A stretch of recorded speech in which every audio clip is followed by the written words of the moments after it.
A doctor once called me reckless to the point of self-endangerment. I got stuck on being reckless, my feet sinking in the sands of self-endangerment.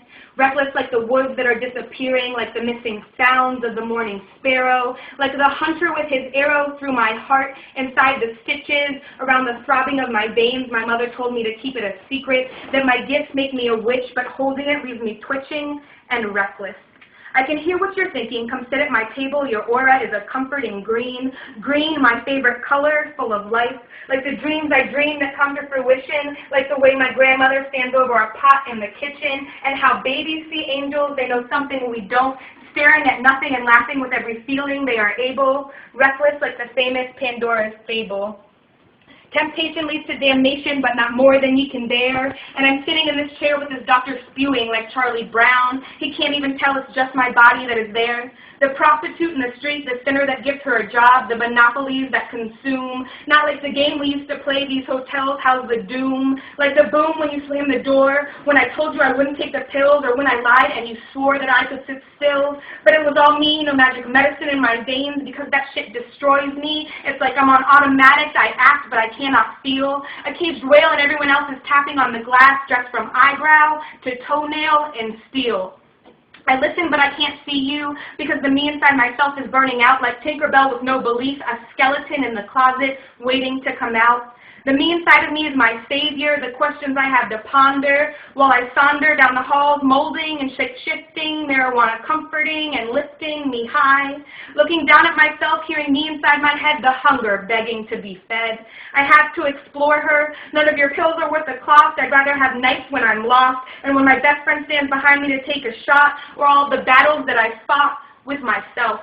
Curiosity killed the cat, my mother said. She always worried, but in her hurry to start over, she couldn't hear me tell her. A cat has 9 lives, and I've only got 1 to live, so I can't settle. I can't be like the rest. I'll be the worst if I have to, but never the rest. That I can't stand myself always holding my breath because of that little part inside, the needle to the haystack that wonders if they're right. Perhaps the melodies and songs and words and abilities in my head aren't meant to be. What if a part of me is broken that needs to be fixed?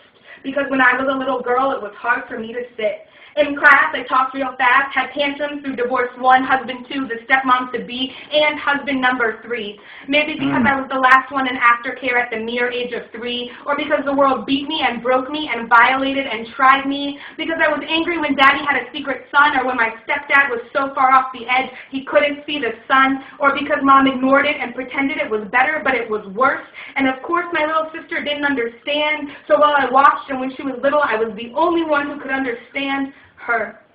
But they didn't see how it hurt us because they were all so jaded, everything was a blur.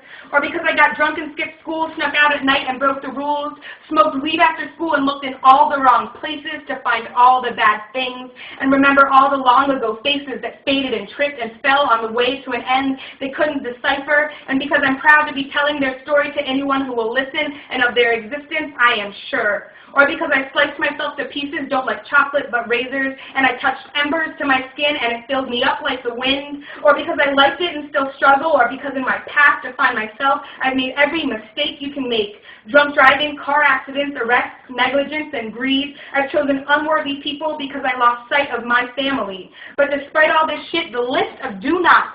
Think of the knot in my stomach when my sister told me I was a role model because I show her what not to do. Who knew she was too young to remember that I loved her always, tenderly, and protected and saved her from the wrath, but even through the pounding wind on my back, my family still loves me. The real me, the crazy and reckless and passionate me, the stubborn, apathetic, guarded 3 strikes to learn me. There may have been times when they weren't present, but like the God who brings me hope, when the moon smiles and shines light in the dark and a sunrise each day at the start, they were always there behind me. They stood in the wrath and wreckage of my recklessness and restlessness, but they will always be invested in it, in me. A girl sitting here pretending to listen to a man fan, crazy, loco, loony, psycho, and my head's in the clouds of my own mind, not sitting on a cloud, but jumping from each to each. See, I could never sit still, and I'm reckless. You'll see. Wow. Got it. Thank you. What was your motivation for that? Basically just my life and the way that shit goes down and you can't really change it. But I decided, like, I had a pen name and I used to hide behind it, and I still use it, but I've never been able to hate on anybody for being honest. Right. And I just decided that this was my way to tell the truth to people without having to worry about their judgments or being, you know, ashamed of where I came from. Gotta love that. Gotta love that.